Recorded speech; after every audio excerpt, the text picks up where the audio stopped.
Hello, everyone. Welcome to my thoughts and opinions on Chapter 1 of The Sun Also Rises. All right, here we go. In Chapter 1, we're introduced to our first main character, Robert Cohn, and for me, it presents really one fundamental question, and everything kind of branches off from there. What do we learn about him from all of the descriptions that our narrator, Jake Barnes, gives to us throughout this first chapter? Well, for starters, we get a little insight into his background and his youth.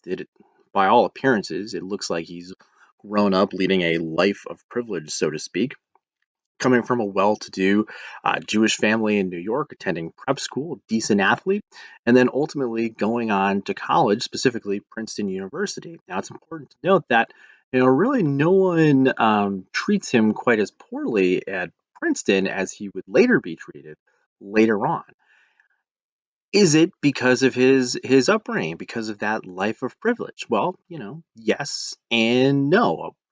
Part of it is because, of course, at the time at least, so many of his peers at Princeton would have been from a similar background and that similar life of privilege. Um, but also, he is mocked at Princeton. He is confronted with at least some forms of anti-Semitism and being mocked as a Jewish person.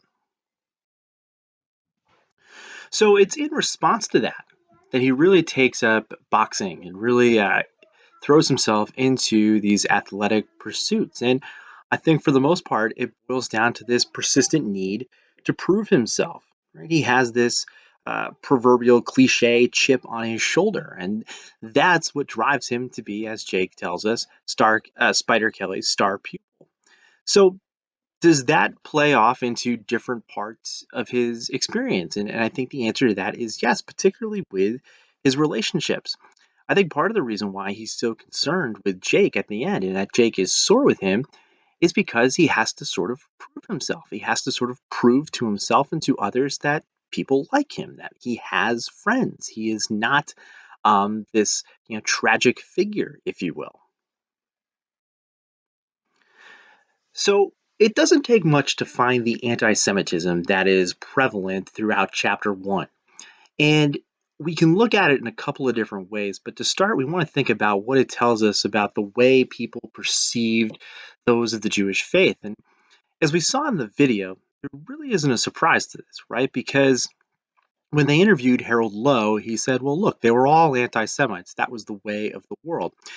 And it's clear in everything that Robert does. There's a certain anti Semitic tone to it.